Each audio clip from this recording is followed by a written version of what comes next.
잠시 토론자석이 정리되는 동안 안내 말씀드리겠습니다. 저는 박정희 대통령 기념재단에 근무하는 원윤희 부실장입니다.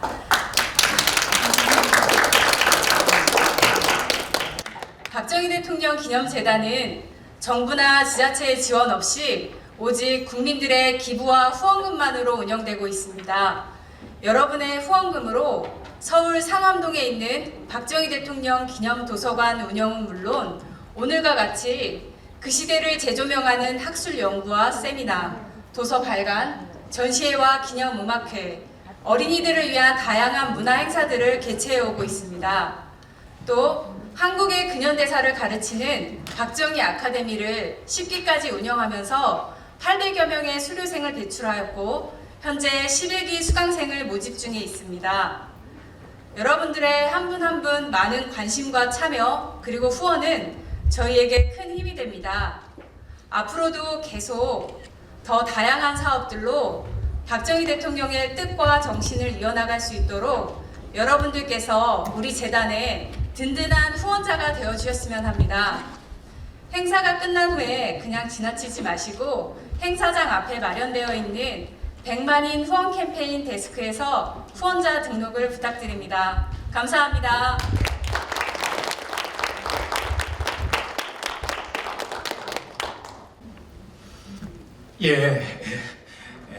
시간이 조금 촉박합니다만 이제 토론을 시작하도록 하겠습니다. 일단 그 토론 방식은 이렇게 진행을 하겠습니다. 청중석에서도 그 질의하실 거라든가 있을 수 있겠지만 일단은 원칙적으로는 청중석에서 직접 이렇게 하시지는 않는 걸로 하고 만약에 꼭 질의하실 거라든가 이런 노출 같은 게 있으시면 진행 도와주시는 분들을 통해 가지고 메모로 저에게 전달되면 그걸 반영을 해서 제가 대신 질의를 할 수 있도록 하겠습니다.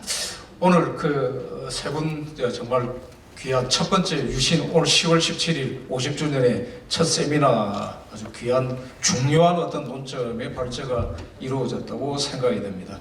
국제정치적 환경 그리고 거기에 맞춘 어떤 그 국가건설 과업에 그래서 따로따로 떨어져 있는 주제 같기도 하지만 사실은 그 세 가지가 긴밀하게 연결되어 있다는 것들을 들으시면서 아마 그 청중석에 계신 분들도 아마 느끼셨을 겁니다.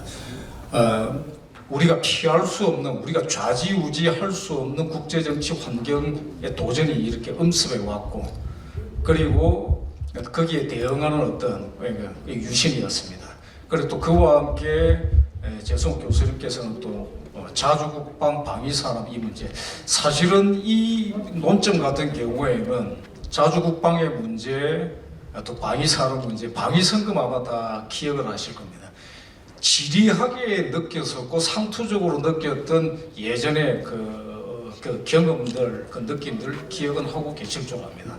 그러나 얼마 전에 이거 첫 번째 이제 토론 주제이고 질의 사항이기도 한데 얼마 전에 그 우크라이나 전쟁, 러시아 우크라이나 전쟁과 관련해 가지고 그 시기 전후에 폴란드에 한국산 무기가 대거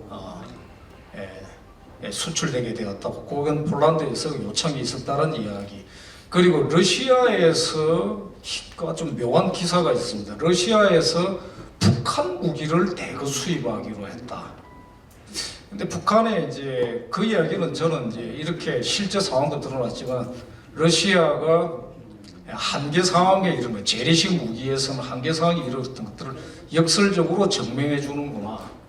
그리고 실제 지금 남북한의 이런 이제 그 방위 산업이라고 할까요? 재래식 무기에서의 무장 상태라는 부분들은 비교를 하는 게 의미 없을 정도가 아닌가 이렇게 봅니다. 그 출발이 바로 그러니까 이 사실은 유신 시대에 이루어졌다라는 부분들은 그다지 지금 이야기가 되지 않는 이런 어떤 것 같습니다. 그래서 그 문제에 대해서 그러니까 실제 이 방위 산업이 어떻게 이렇게 성장해 나왔는지 그걸 조금 더 보완 설명을 해주는 게 큰 의미가 오늘의 현실에 미쳐서 있지 않을까 싶어서 먼저 재성 교수님께 그 요청을 좀 드립니다.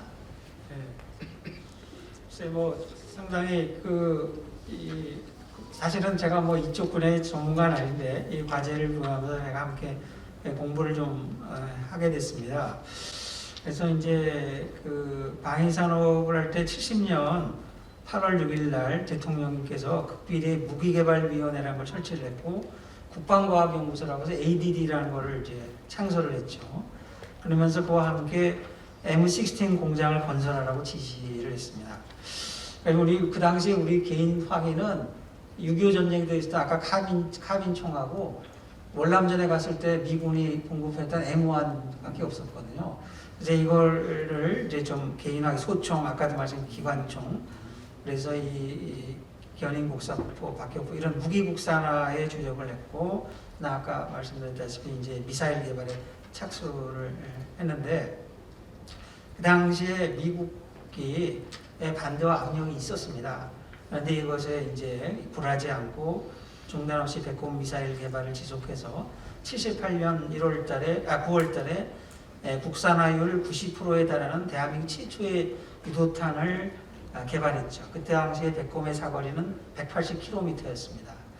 그래서 그 당시 이거를 아주 굉장히 자랑스럽게 생각한 박정희 정부는 대한민국의 세계 7번째 미사일 개발국이 되었노라고 대내외에 발표하고 국민들에게도 상당히 이제 자긍심을 심어주는 그런 계획이 됐고, 아까 또 좀 약간 말씀드린 건데 이런 이 개인 화계 같은 거를 아까 향토 예비군에게 먼저 제공하고 그 다음에 이제 일반 개인 부대까지 이제 제공하는 그런 것을 했고, 그 다음에 이제 한국 군의 장비 현대화를 모색하면서 아까 율곡 사업을 했는데 이 율곡 사업은 율곡이라는 말이 들어가게 된 게 율곡의 신반 양병론을 기억하면서 자주국방 정신을 되살리자는 그런 의지가 담겨 있었던 것으로 이렇게 평가되고 있습니다. 그래서 이제 이 사업의 직접적 배경은 북한군에 비해서 상대적으로 뒤처지는 군사력, 특히 공군력, 해군력을 만회하기 위한 목적에서 율곡 사업을 했다. 그리고 이 율곡 사업을 한 것은 미국이 한국군의 현대화 지원 계획을 미군 철수하면서 지원 약속은 했는데 그 실천이 좀 지체되고 있었다. 그래서 우리라도 먼저 시작해야 되겠다. 이렇게 한 것으로 되어 있습니다. 그래서 이제 이 전략 증강 현대화, 장비 현대화 또 전력 증강 계획을 세우라고 이제 그 합참에 지시를 했고, 또 육해 공군의 여러 가지 제안을 수렴해 가지고 이제 최종 계획을 마련하게 되고, 그래서 74년에 이거를 이제 재가를 해서 율곡 사업의 그 실제 추진은 시작 개시는 74년부터 이제 81년 되고 이게 1차 율곡 사업이고 2차, 3차까지 계속 또 그 외에도 후속 사업이 이어지게 되는 거죠. 그리고 그 당시에 이제 군별의 투자 규모로서는 육군은 43.3%, 해군은 15.8%, 공군은 22%, 통합사업의 18.9% 등으로 이렇게 추진이 됐다는 걸 말씀드리고, 그다음에 이제 또 다른 게 이제 아까 방위산업인데 자주국방의 일환으로 그 이제 방위산업을 추정을 했는데 이게 다 ADD가 이제 주축이 돼서 하는 거고, 또 이것이 율곡 사업과도 또 직간접으로 관계가 있는 겁니다. 그래서 이제 방위산업 추진 의지 구상은 70년 1월 19일 날 국방부를 연두 순시한 자리에서 박 대통령이 처음 그 구상을 밝힌 것으로 알려져 있고요. 그래서 그 자리에서 대통령께서는 자주국방력의 배양을 위한 방위산업 육성과 국방과학 기술의 연구가 시급하다. 그리고 전담부서 설치하라고 이렇게 지시를 하게 된 것입니다. 그리고 이 방위산업의 그 기반 구축을 위해서는 민간 업체의 산업 능력을 최대한 활용하되 군 연구기관이 중심이 되어서 사업을 관리한다. 그래서 군 연구기관이 중심이 되고 민간 산업 지자체의 능력을 민간 업체의 상황을 최대한 활용하라는 그런 이제 전략. 그래서 군민이 이제 합동 또는 같이 이제 협력해서 이제 이 사업을 추진하는 거죠. 그래서 이제 이런 이제 구상을 밝히게 됐고 이제 추진하게 됐는데 아까 뭐 했던 얘기들하고 이제 중복이 되는데 대통령께서 이거에 얼마나 큰 관심이 있었냐면은 이 말씀 하나 드립니다. 국방과학연구소를 72년부터 78년까지 12번이나 공식 방문한 것으로 되어 있습니다. 그래서 그만큼 열의를 가지고 또 지휘를 하시고 또 감독도 하시고 또 예산 지원도 하시고 아주 열정을 갖고 이 사업에 애착을 갖고 총력을 기울였다. 뭐 그 말씀을 드리고 그 정도만 잠깐. 예, 감사합니다. 거기서 이제 덧붙여서 그런 이제 방위산업 그 중화공업과도 긴밀하게 연결되어 있고 사실은 또 방위산업은 단순히 중화공업 대기업뿐만 아니라 민수산업도 중소기업 이런 연관구조하고도 다 긴밀하게 연관되어 있었다고 생각이 듭니다. 이제 그 문제. 근데 그런 굉장히 중요한 문제, 그리고 덧붙여서 경부고속도로, 그리고 그때 이제 산업화 전반에 대해서 당시에도 다 기억을 하시겠지만 야당은 줄기차게 반대를 했습니다. 그래서 이제 이게 토론 논점이기도 하고 계속 논쟁이 될 것이라고 생각이 드는데, 발전국가 이제 그 개념을 어떻게 그게 찬반이 어떻게 되든가 간에 발전국가의 권위주의 그것을 어떻게 받아들이고 어떻게 해석하는 것들은 입장에 따라서 차이가 좀 있겠습니다만, 근데 저는 만약에 그게 조금 민주적 원칙에서 어긋나고 불편한 이런 지점이 있었다라면은 여기에서 정말 간과할 수가 없는 게 고속도로에 대해서 아까 김세정 교수님께서도 발표를 하시고 하면서 언급을 하셨지만, 그리고 방위산업의 중요성 성과 다 마찬가지인데 경부고속도로 그리고 중화공 발전, 뭐 포항제철 말할 것 없이 이런 부분에 대해서 야당은 줄기차게 반대를 했었습니다. 당시에. 즉 다시 말해서 발전이라는 국가 건설이라는 과제가 있었는데 거기에 그야말로 그러니까 어떻게 보면 결국에는 저발전으로 귀결될 수밖에 없는 주장을 하면서 반대를 계속해 왔다라는 거죠. 그렇다면 발전국가의 그러니까 강한 발전국가의 강력한 권위주의 체제라는 부분에 대해서 이 부분들에서 절대로 근데 거의 거론이 안 되는 게 저는 이런 논점을 제기하고 싶은데 당시 야당이 책임이 있지 않느냐? 왜 그러니까 집권당의 그러니까 그리고 박정희 대통령의 뭐 권력 의지라든가 집권당 이런 식의 문제로만 가느냐? 정반대로 도저히 일반적인 어떤 그러니까 민주적인 이런 부분들을 지켜나갈 수 없는 무책임하고 무능력하고 비전도 없고 그리고 자칫했으면은 주저앉을지도 모르는 주장을 해대고 하는 그 야당들에게는 그 책임을 물을 수 없는가? 그런 문제 제기를 하고 싶습니다. 김세정 교수님께 여쭤보고 싶습니다. 예. 유신 체제가 일단 도입된다면은 뭐 국회의원 3분의 1이 대통령이 지명을 하는 판이기 때문에 국회에서 뭐 야당 뭐 반대를 할 수도 뭐 해봐야 의미가 없고 이제 그래서 그 후에는 사실 뭐 야당이 무슨 정책적인 걸 가지고 왈가왈부를 그럴 스펙 공간이 없었는데 이제 그 전에 여기서 우리가 이제 핵심적으로 좀 따져봐야 될 게 김대중 대통령의 대중경제론이라고 하는 거.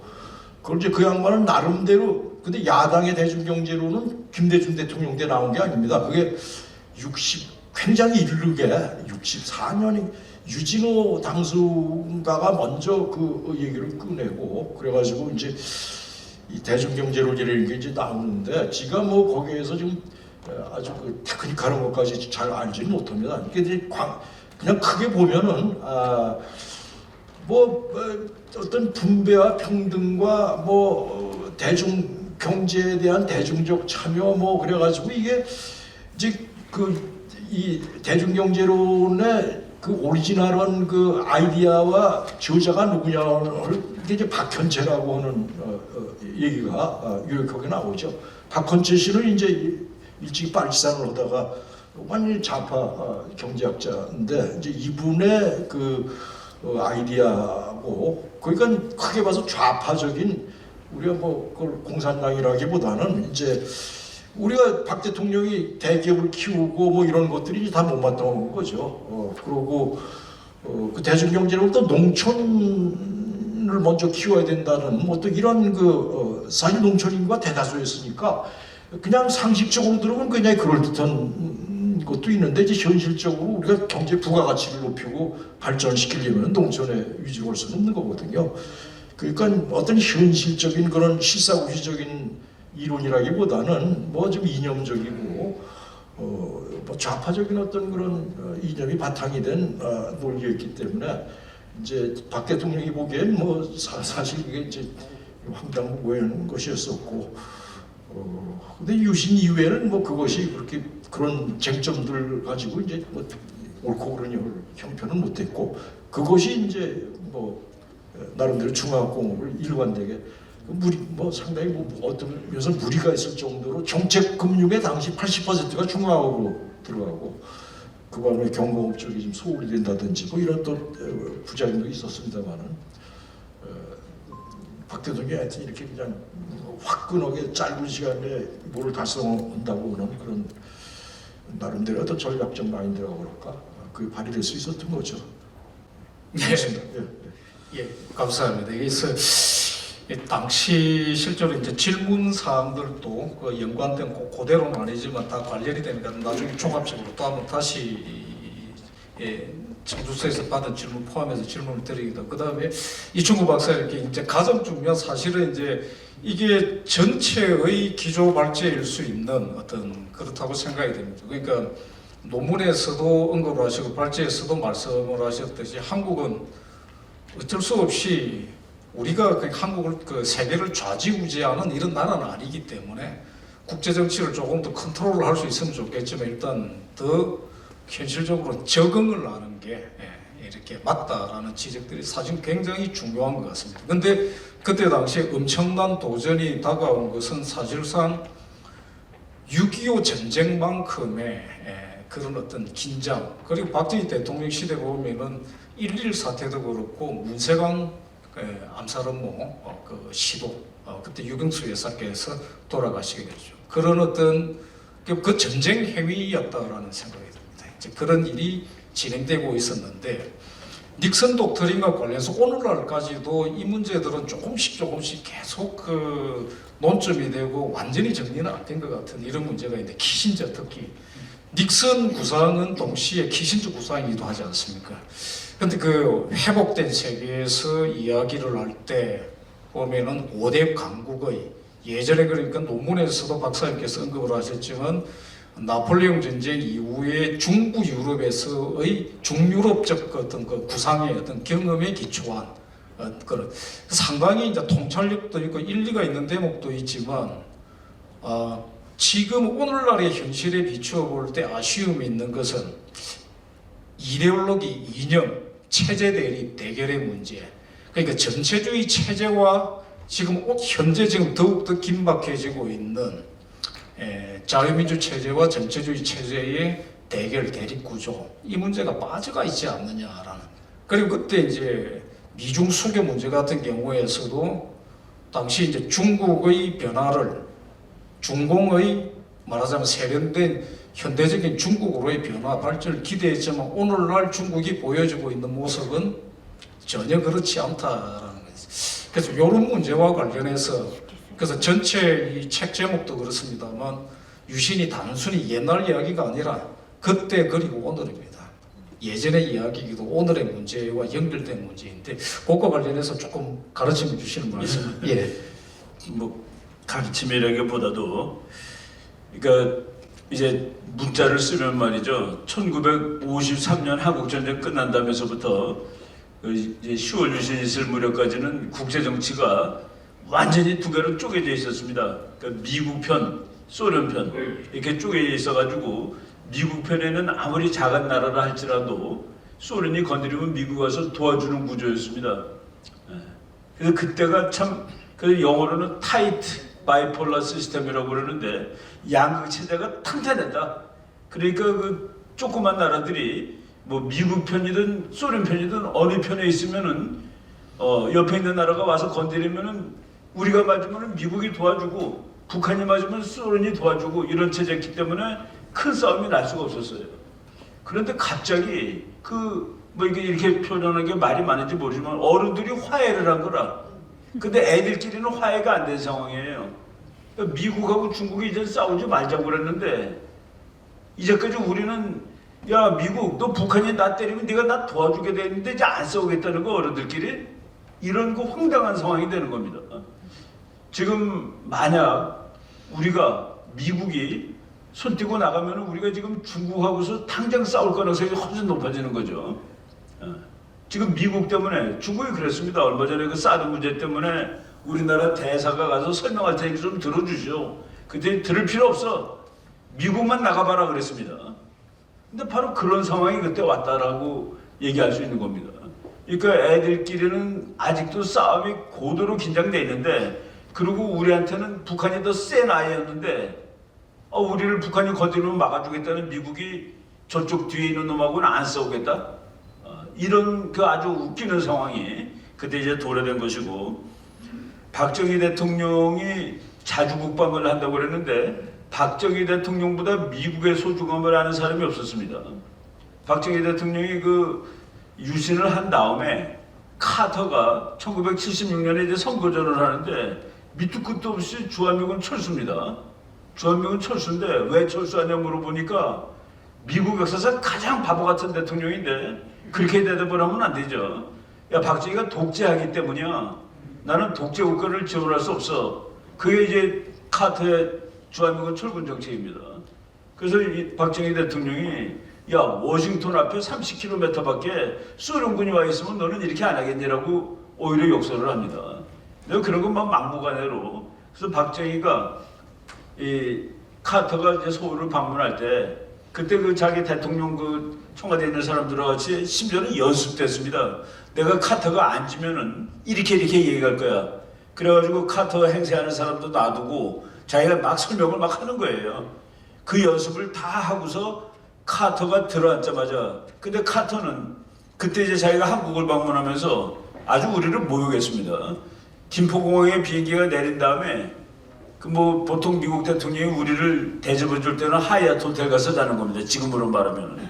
근데 이 사단으로 가서 미군 장병들이 있는 데서 그러니까 자기 땅 한국 땅 안 밝혔다는 그런 식으로 그렇게 모욕을 줬는데 그러면서 부하들한테 그랬습니다. 절대로 박정희가 주한미군 얘기를 꺼내지 못하게 하라. 그런데 둘이 앉자마자 박정희 대통령이 1시간 동안 네가 들으나 마나 주한미군 나가면 안 된다고 막 연설을 하는 겁니다. 이래서 안 되고 저래서 안 되고 이래서 안 되고 다 안 되고. 그 카터가 말이죠. 듣다가 화가 나니까 종이 꺼내가지고 만화 그리고 있었어요. 만화 그리고 있었습니다. 그 장면을 본 글라이스튼 대사가 자기는 외교관을 오랫동안 하면서 그 대통령들끼리 서로 티격태격 거는 걸 많이 봤지만은 이처럼 주먹으로 때릴 정도까지 때리겠다고 할 직전까지 갔다는 거예요. 이렇게 그 험악한 상황은 평생 본 일이 없다. 결국은 이제 그 카터가 너무나 화가 나갖고 청와대에 나와서 여기 독수궁 앞에 있는 미국 대사관 관제에 와가지고 막 씩씩거리는 거예요. 니네들 말이야 박정희가 주한미군 얘기 꺼내지 못하게 막으라고 신신당부했는데 이게 뭐야 그러면서 막 화를 내니까 그때 미국 대사관 직원 한 사람이 당신 잘못입니다라고 얘기를 한 적이 있습니다. 그 정도로 그냥 미국이고 뭐고 그러니까 뭐 노골적으로 덤벼든 거죠. 마지막 편에는 이렇게 얘기한 적도 있습니다. 미국 갈 거야? 다 가라고 그래. 박정희 대통령이 다 가라고 그래 그랬습니다. 그 가라고 그러는 말에 미국이 쫄은 거예요. 뭐냐면 핵무기 만들겠다는 걸로 알고 한국이 핵무기를 만든다는 거는 일본의 핵무장하고 즉각 연결되는 겁니다. 일본이 핵무장 되면 일본은 미국하고 친구 안 합니다. 급으로 봤을 때 같이 전쟁한 놈 아니에요. 이런 식으로 동아시아가 다 망가지는데 박정희가 그렇게 위협을 해가지고 이제 미국을 붙들어 놓은 것이죠. 그래서 그 박정희 대통령의 자주국방은 저희 국방부에도 자주국방에 그 박정희 대통령이 쓴 글자인데 우리가 힘이 제대로 돼야지 저놈들이 우리를 도와줄 수 있답니다. 너 나가.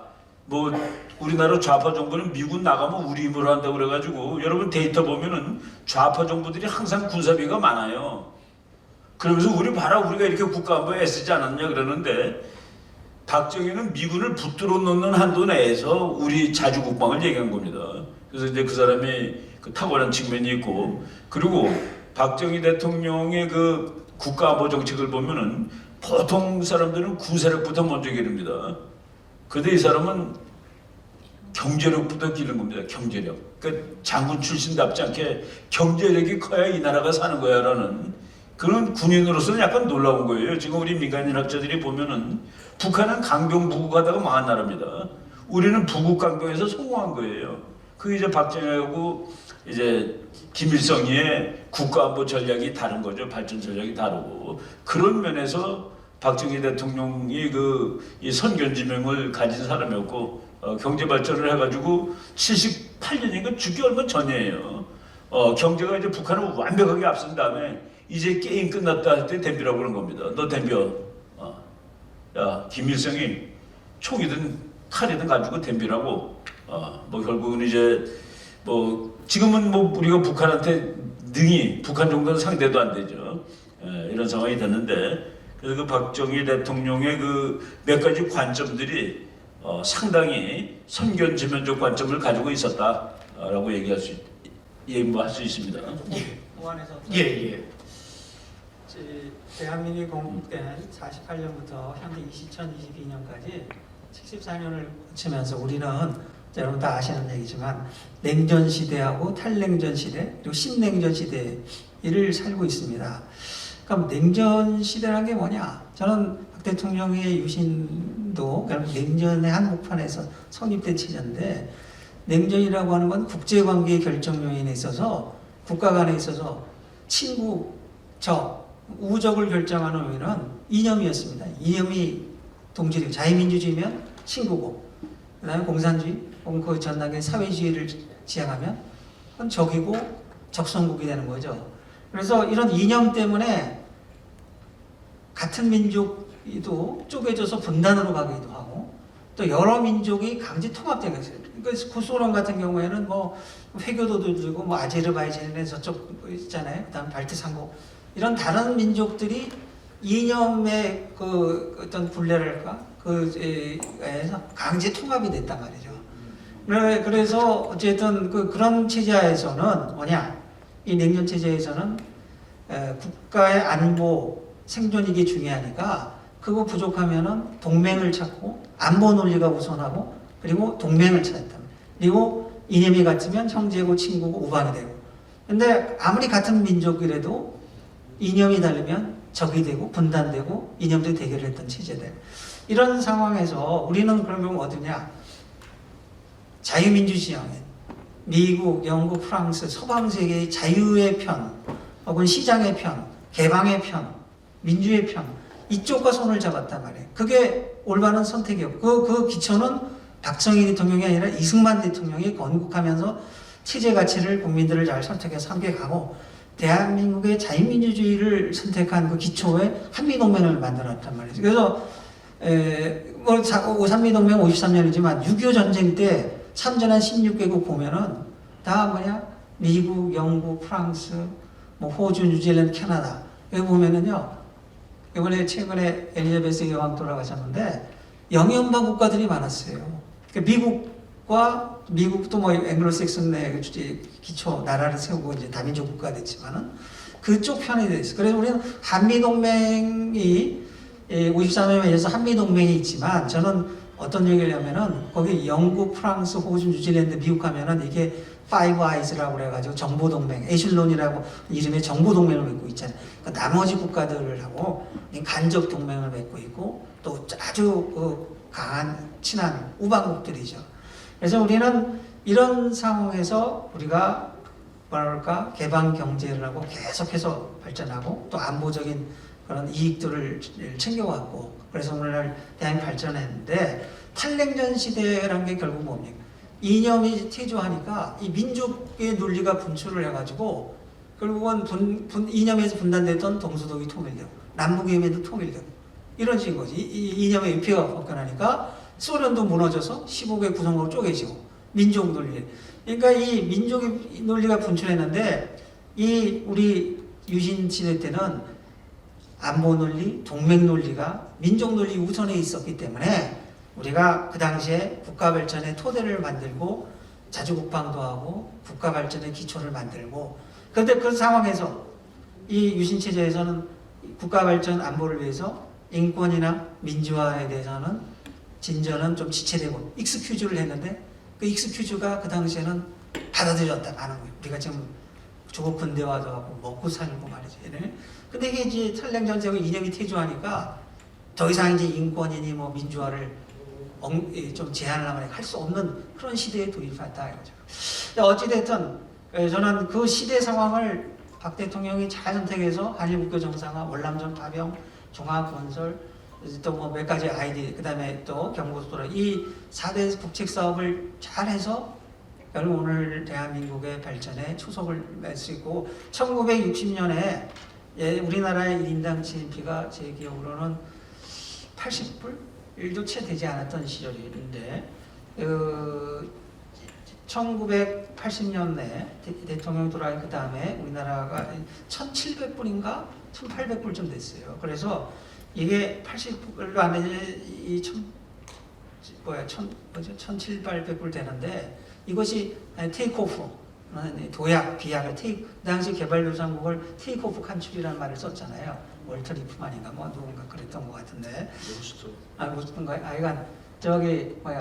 그래서 박 대통령이 바로 이런 대한민국의 도약 발전에 있어서의 어떤 기관차 역할을 했다. 저는 그 말씀을 드리고, 우리가 지금 탈냉전, 그다음 신냉전 시대에도 이 러시아가 우크라이나 침공하는 이 침략 전쟁을 일으키고, 그 다음에 무차별 민간인도 무고하게 살상하고 핵무기 위협을 하고 인류를 지금 위협하고 유엔이 갖고 온 70년 이상의 그 질서를 지금 위협하고 있단 말이죠.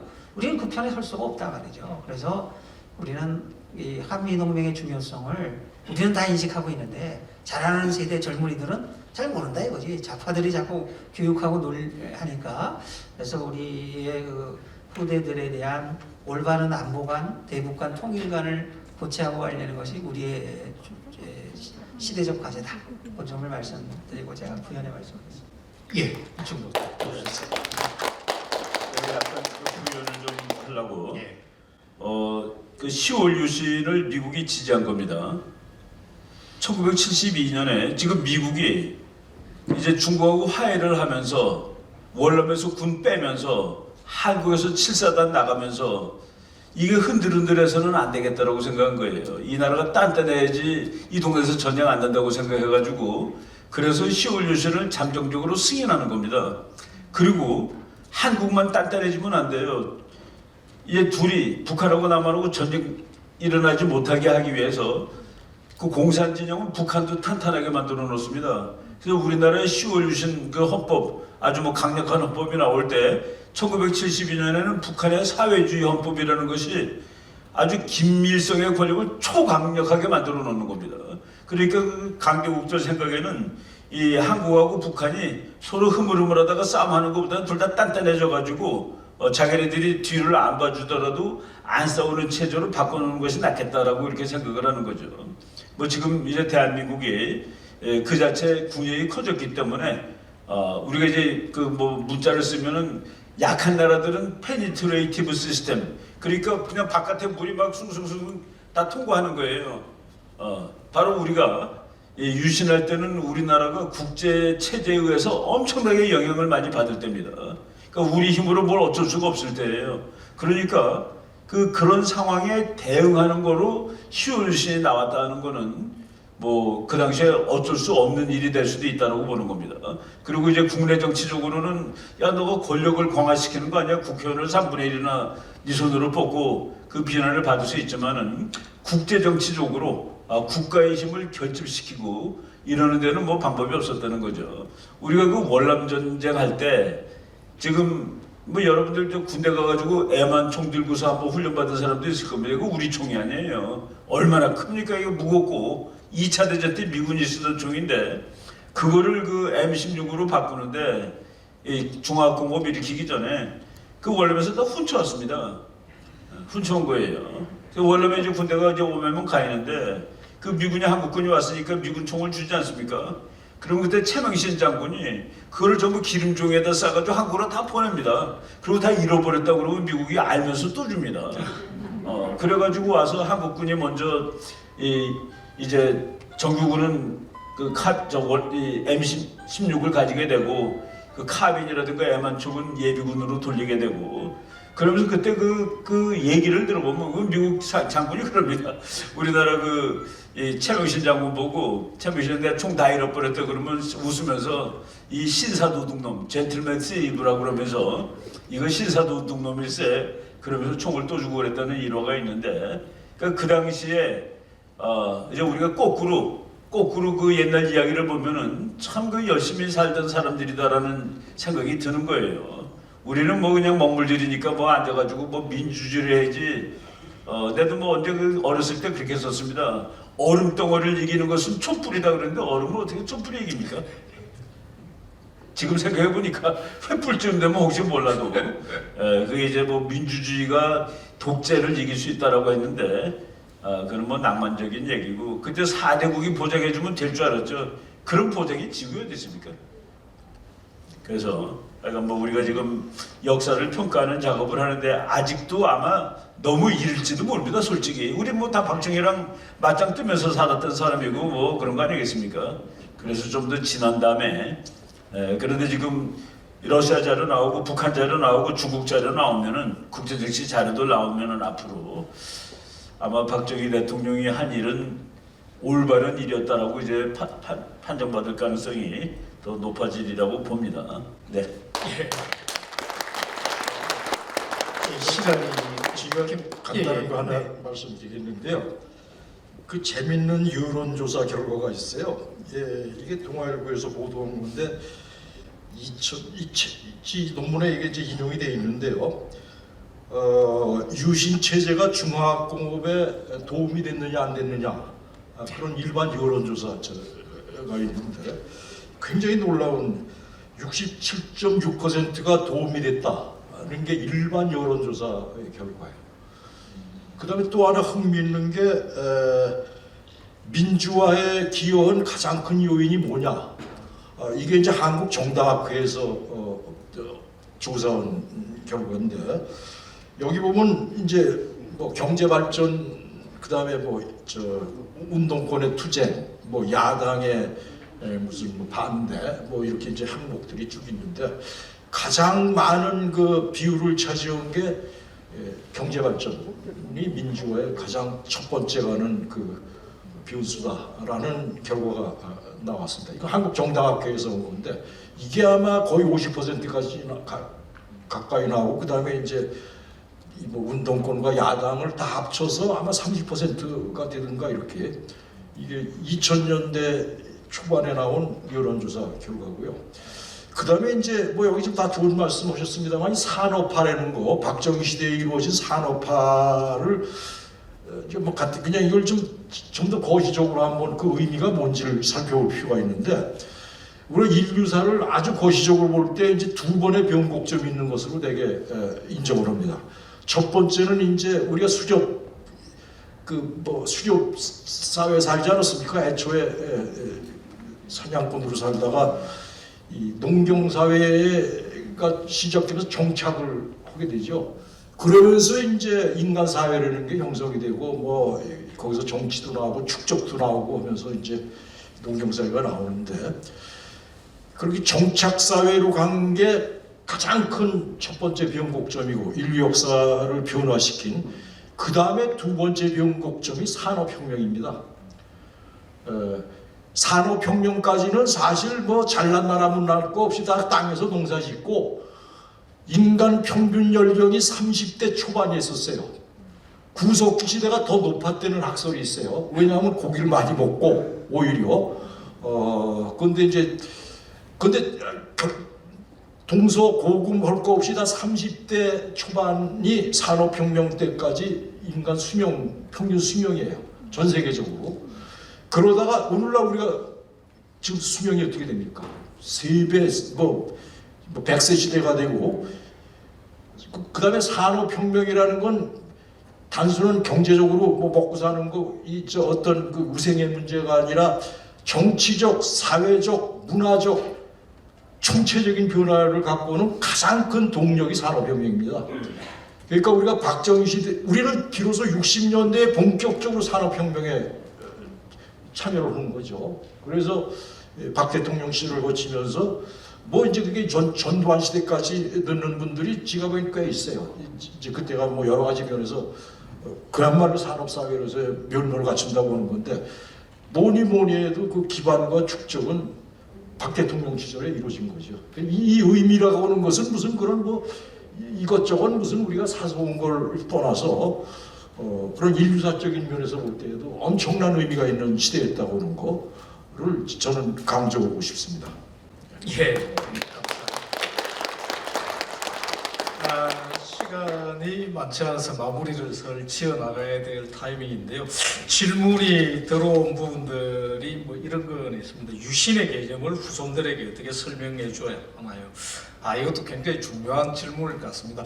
이 질문에 대한 답은 조금 정밀하게 하는 답은 두 번째 세미나에서 조금 더 정식으로 정리하는 부분, 특히 이제 개념과 또 원 개념에 대한 부분 정리하는 거는 그렇게 넘기는 게 좋지 않을까 싶습니다.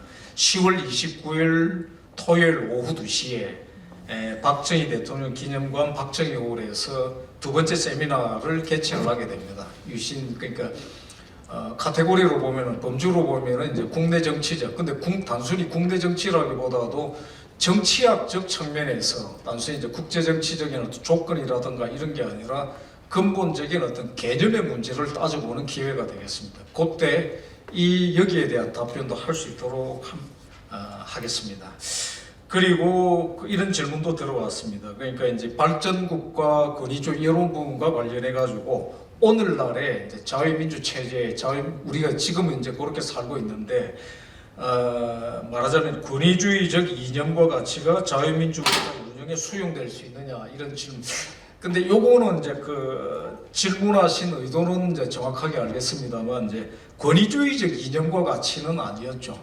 이제 권위주의적인 어떤 이제 그 행동 양식, 정치 행동 양식이라든가 오히려 이렇게 될 것 같은데요. 근데 그런 부분들이 이제 어떤가 이런 어떤 질문을 주셨는데 이 또한 그러니까 29일 날 다루게 되는 주제와도 관련이 될 것 같습니다. 사실은 그래서 이 책의 순서로 보면은 오늘 이제 김세준 교수님께서 발제하신 그 내용이 두 번째 세미나에서의 일종의 또 기조 발제가 되는 내용이기도 합니다. 이렇게 이어져 들어가는. 그래서 이런 강한 발전 국가의 권위주의적인 어떤 정치적인 어떤 행동 양식 부분들이 이제 어떻게 따져져야 되는가 이런 부분들. 그러니까 이제 아까 김세준 교수님께서 서울상대 교수님 그 경부고속도로 전원 반대. 그래서 새삼 그런 일이 있었구나 생각이 드는데 참 그분들 거기에 대해서 사과를 했었나요? 사고 없지. 예, 그러니까 그래서 좀 그렇습니다. 그러니까 이제 정말로 진심으로 거기에 대해서 확실한 어떤 그런 게 있다 그러면 사과를 하든가 아니면은 그렇지 않더라면은 경부고속도로를 안 다녀야 되겠죠, 그죠? 그래야 맞습니다. 근데 저는 이제 그래서 이런 부분들을 상대를 하면서 이제 그 개발을 또 정치를 이끌어 나가야 됐던 부분들 이런 부분들이 박정희 대통령의 정말 엄청난 고통도 아니었을까라는 생각도 듭니다. 이게 시간이 지금 안 남았지만 꼭 한번 짚어야 될 대목들이 아마 있는 것 같아가지고요. 그러니까 이제 김세준 교수님께서 아까 말씀하셨던 한일회담 관련해 가지고 그 다른 분의 어떤 논문 속에서도 조금 나옵니다만 분명히 초창기에는 박정희 대통령께서 열심히 대화를 했다라는 거죠. 학생들과도 야당과도. 근데 한일회담을 거쳐 나가면서 중앙정보부가 강화돼 들어갔다. 저는 그러니까 이후에 점점 그러니까 야당과의 대화도 이렇게 굉장히 약화돼 들어가고 또 박정희 대통령 통치행 때 강화돼 들어가는 부분에서 야당들의 문제점 플러스 좌익들의 어떤 그 바로라는 부분을 뺄 수가 없는 문제가 아니었나 그러니까 6.3 사태 때 사실은 그 배후에 있었던 그 서울대 민족주의 비교연구회가 이제 사건이 그 조작이라고 하는데 조작 아닙니다. 그건 알고 있는 사람은 다 알고 있습니다. 그러니까 연공 조작 이런 거 아니고 분명히 이제 좌익 어떤 이런 거 있는데 그 부분에 대해서 마지막으로 이 김세준 교수님께 한번 여쭤보는 걸로 마무리를 짓도록 하겠습니다. 예. 예. 예.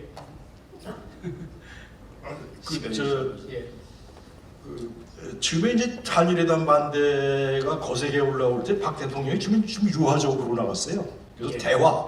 대화를 통해서 뭔가 합의점을 찾으려고 이제 민주적인 그 어떤 접근을 하셨었죠. 그런데 이제 이게 대화로 도저히 안 되기 때문에 결국 이제 강경책으로 나간 거고, 그다음에 그 6.3 거기 주요 인물 중에 하나가 그 인터뷰를 한 게 있던데 그 김 어떤 분이 그 6.3 세대 그분이 이제 그런 자익적인 요소들이 흘러 들어와 있었다는 증언을 하신 무슨 인터뷰가 있습니다. 제가 본 기억이 있는데 그 박 대통령 시절에 주요 인사들 인터뷰한 그 책자가 있는데 거기에 그런 것이 있었죠. 그러니까 그래서 이제 하나 재밌는 게 그나마 이런 게 있었어요.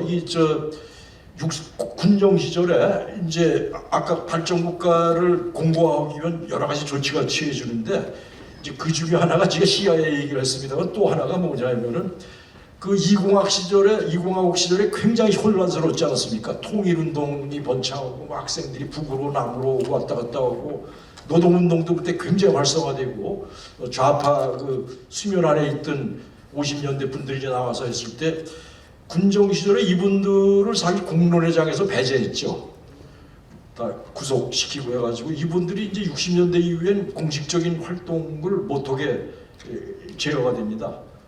대표적인 분들이. 이것도 사실은 발전국가 진행에 상당히 큰 적극적 공연을 하는 건데, 이제 남미 같은 경우에 보면은 남미의 발전국가가 제대로 작동하지 못하는 이유 중에 하나가 이런 좌익이 항상 발걸음을 했다는 거가 이제 정식 연구에도 나오고 있죠. 그래서 그나마 이제 주요 핵심 멤버들이 상당히 배제가 됐었는데, 이제 또 나머지 분들이 또 나름대로 수면하에서 또 활동을 하셨었고, 그분들 나름대로 역할을 하신 거죠. 예, 감사합니다. 시간이 많아서 짧게 재성 교수님. 예. 그럼 2022년 내 관점이랄까 가치 기준 갖고 유신 체제를 재단하는 것은 상당한 좀 오류를 범할 수 있다. 왜 그러냐?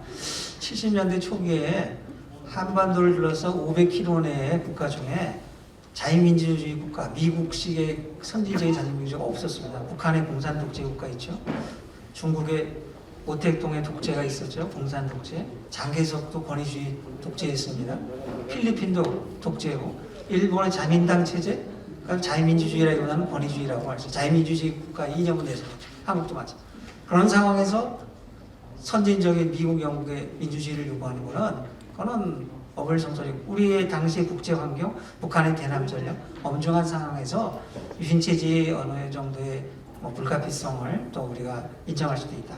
그리고 하나 더 추가로 말씀드리면 72년 10월 유신 이후에 제3공화국 헌법, 유신헌법 발표하잖아요. 12월 27일 날. 그날 북한은 김일성이 사회주의 헌법을 제정을 합니다. 그래서 남북한 간에 다 권위주의제인데 북한의 주석제, 우린 유선체제, 권위주의적인 대통령제로 가는데, 황장엽 선생이 우리나라에 와서 살아 계실 때 제가 한번 이야기를 나눈 적이 있는데, 김일성의 독재는 국민을 죽이는 독재이지만은 박정희의 독재라, 그건 독재라는 표현을 썼는데 국민을 살리는 독재였다.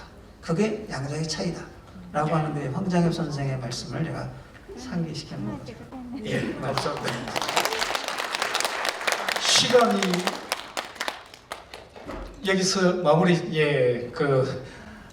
여러 가지를 말씀하시고 이제 이런 게 있는데, 시간이 딱 계약된 시간이 여기에서 마무리 지어야 되는 미흡한 부분들은 또 남은 것들은 다음에도 이렇게 진행될 수 있도록 하겠습니다. 29일 날 박정희 홀에서 두 번째 세미나가 있고 11월 5일 마지막 전체 총괄을 하는 어떤 또 세미나가 마찬가지로 박정희 기념관 박정희홀에서 개최되게 됩니다. 그때도 자리 함께 해주시길 바라겠습니다. 감사합니다.